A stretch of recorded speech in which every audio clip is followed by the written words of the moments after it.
আন্তরিকভাবে ধন্যবাদ জানাই ইলেকট্রনিক এবং প্রিন্ট মিডিয়ার সম্মানিত সাংবাদিক ভাইয়েরা।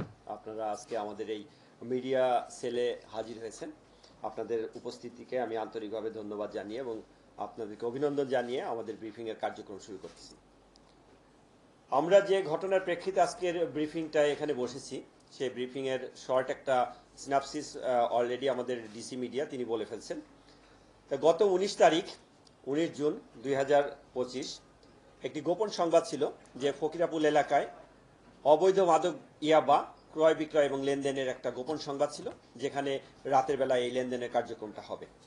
তা গোপন সংবাদের ভিত্তিতে আমাদের ঢাকা মহানগরীর গোয়েন্দা বিভাগের একটি টিম সেখানে অবস্থান করে।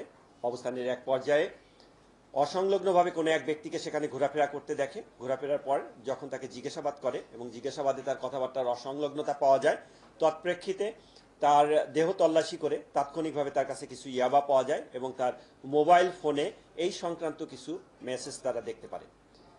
এবং তার তথ্যের ভিত্তিতে এবং আমাদের পূর্বের প্রাপ্ত গোয়েন্দা তথ্যের ভিত্তিতে আমরা যখন আমাদের যে তথ্য সেটি সঠিকতা পাই, সঠিকতা পেলে আমাদের টিম সেখানে অবস্থান করে। অবস্থানের এক পর্যায়ে রাত অনুমান 12:30 দিকে কালো ব্যাগ নিয়ে আরও দুজন ব্যক্তি যখন সেখানে উপস্থিত হওয়ার এক পর্যায়ে একটি প্রাইভেট কার, আপনার পল্টনের এই দিক থেকে একটি প্রাইভেট কার এসে সেখানে উপস্থিত হয়। ঘটনাস্থলটি ছিল মূলত আমাদের এটা ফকিরাপুলের যে ডিআইটি এক্সটেনশন রোড হোটেল আল সাহারা ভবনের যে প্রিন্স জেন্টস পার্লার সেটি সামনে। এখানে উপস্থিত হলে যখন ব্যাগ লেনদেন করবে, তাৎক্ষণিকভাবে আমাদের যে টিমটি সেখানে অবস্থান করেছিল, টিমটি তখন চেস করে এবং ওই ব্যাগটি তার কাছ থেকে ছিনিয়ে নেয় এবং বাইরে অবস্থানরত দুজনকে পুলিশ হেফাজতে নিয়ে যায়। আর প্রাইভেট কারের সামনে মোটরসাইকেলটি চলে আসে। দুটি মোটরসাইকেল আমাদের এসে তার গতিরোধ করে তাৎক্ষণিকভাবে আমাদের কোনো এক সদস্য প্রাইভেট কারের চাবি নিজেদের হেফাজতে নিয়ে নেয়। মুহূর্তের মধ্যেই ভিতর থেকে অতর্কিতভাবে গুলিবর্ষণ শুরু করে। প্রাইভেট কারের মধ্য থেকে গুলিবর্ষণ শুরু করলে আমাদের যে টিম, আভিযানিক যে দল ছিল, দল তার পরিচয় প্রদান করতে করতে তারা আমাদের দল ও আত্মরক্ষার্থে গুলিবর্ষণ করে। গুলিবর্ষণের এক পর্যায়ে ক্রিমিনাল যারা ছিল তাদের গুলিতে আমাদের এএসআই আতিক তার পেটে গুলিবিদ্ধ হন এবং কনস্টেবল সুজন পায়ে গুলিবিদ্ধ হন এবং উক্ত টিমের যে নেতৃত্ব দানকারী আমাদের কর্মকর্তা এসি শোয়েব আহত হন।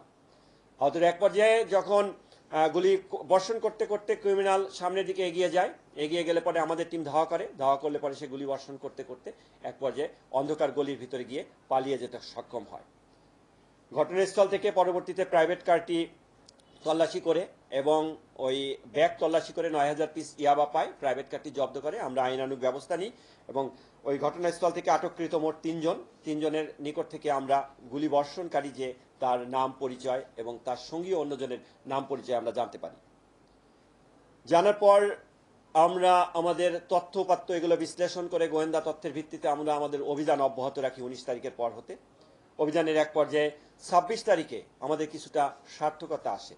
অর্থাৎ 26 তারিখে আমরা বিভিন্ন স্থানে অভিযান পরিচালনা করে আমরা তার চক্রের, অর্থাৎ যে ব্যক্তি গুলি করে তার নাম বাপ্পি, তার চক্রের কিছু সদস্যকে আমরা গ্রেপ্তার করতে সক্ষম হই।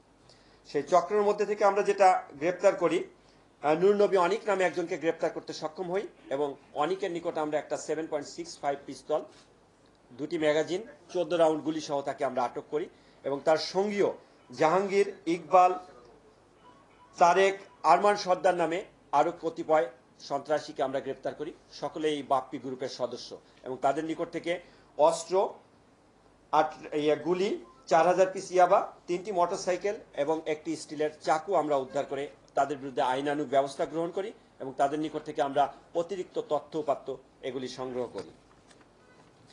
অতঃপর আমাদের অভিযান আমরা অব্যাহত রাখি। অভিযান অব্যাহত রেখে আমরা পুলিশের উপর গুলিবর্ষণকারী যে বাপ্পিকে গ্রেপ্তারের জন্য বাংলাদেশের বিভিন্ন জায়গায় আমরা আমাদের অভিযান পরিচালনা করি। এই অভিযানের ধারাবাহিকতায় আমরা বরিশাল জেলা, সাতক্ষীরা, যশোর এবং ঢাকা সহ বিভিন্ন জায়গায় আমরা অভিযান পরিচালনা করে আমরা গত শুক্রবার দিবাগত রাত মানে শনিবার পরবর্তীতে আমরা তার যখন সন্ধান পাই যে উক্ত সন্ত্রাসী বাপ্পি তিনি কোনো একটি মাধ্যমে নিজেকে এই অপরাধের দায় থেকে রেহাই পাওয়ার জন্য দেশের বাইরে বর্ডার দিয়ে পালিয়ে যাওয়ার একটি চেষ্টা করছেন। এরকম তথ্যের ভিত্তিতে আমরা তাৎক্ষণিকভাবে যশোর জেলায় আমাদের টিম প্রেরণ করি এবং যশোর জেলার ডিবি পুলিশ সহ আমাদের ডিবি পুলিশ যৌথভাবে আমরা যশোরের ঘোপের মোড় নামে একটি স্থানে রাতের বেলা আমরা সেখানে অপারেশন পরিচালনা করি। অপারেশন পরিচালনায় আমরা একটি দোতলা বাড়ি যেখানে অপারেশন পরিচালনা করি, দোতলা বাড়ির দোতলায় তার অবস্থান আমরা শনাক্ত করতে পারি। শনাক্ত করার এক পর্যায়ে আমরা যখন ব্যাপকভাবে প্রস্তুতি নিয়ে বাড়িটি ঘিরে ফেলি, বাড়িটি ঘিরে ফেললে ভিতর থেকে উক্ত সন্ত্রাসী বাপ্পি তার অবস্থান সম্পর্কে জানিয়ে তিনি বরং সেটা থেকে রক্ষা পাওয়ার জন্য ভিন্ন রকমের একটি নাটক সাজিয়ে পুলিশকে হুমকি দেওয়ার চেষ্টা করে। অর্থাৎ তিনি যে বাড়িতে ছিলেন সেই বাড়ি নজরুল নামে এক ব্যক্তির বাড়ি, এবং নজরুলের যে জামাতা রিপনও বাপ্পি গ্রুপের একজন সদস্য, তিনি বাপ্পির সাথে ভিতরে উপস্থিত ছিলেন। উক্ত বাপ্পি ভিতরে গ্যাস সিলিন্ডারের গ্যাস ছেড়ে দিয়ে ঘরের মধ্যে গ্যাস যুক্ত করে পুলিশকে ভয় ভীতি প্রদর্শন করতে থাকে যে যদি পুলিশ অপারেশন পরিচালনা করে তাহলে তিনি আগুন জ্বালিয়ে দিয়ে ভিতরে শিশু, বাচ্চা এবং নারী যারা আছে তাদেরকে নির্মমভাবে হত্যা করবে মর্মে তিনি হুমকি ধামকি দিতে থাকেন। তার এক পর্যায়ে ফায়ার ব্রিগেডের সহায়তা আমরা নিই। ফায়ার ব্রিগেড সহ যখন আমরা অপারেশন পরিচালনা করি, অপারেশন পরিচালনায় স্থানীয় লোকজন এবং অন্যান্য যে আশেপাশের লোকজন সকলেই উপস্থিত হয়। উপস্থিতির এক পর্যায়ে দীর্ঘক্ষণ প্রায় 3 ঘন্টা অপারেশন পরিচালনা করার পর আমরা তাকে ভিতর থেকে বের করে এনে গ্রেপ্তার করতে সক্ষম হই এবং তার কাছ থেকে তাৎক্ষণিকভাবে একটি 7.62 পিস্তল এবং 2 ম্যাগাজিন গুলি আমরা তার কাছ থেকে উদ্ধার করি।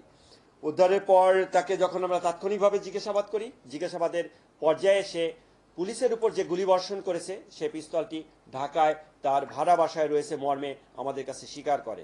স্বীকারের প্রেক্ষিতে আমরা আইনানুগ ব্যবস্থা গ্রহণের নিমিত্তে তাকে সহ ওইখান থেকে তাৎক্ষণিকভাবে আমরা ঢাকা শহরে তার ভাড়া বাসার ডেমরা এলাকায় আমরা অভিযান পরিচালনা করি।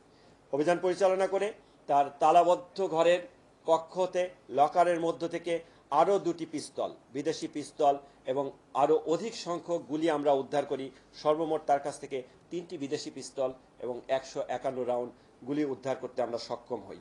আর যশোর থেকে যখন তাকে গ্রেপ্তার করি তার সঙ্গীয় রিপন এবং কামরুল যারা তার সঙ্গে ওই বাড়িতে অবস্থান করেছিল এবং তার দলীয় সদস্য তাদেরকেও আমরা গ্রেপ্তার করতে সক্ষম হই।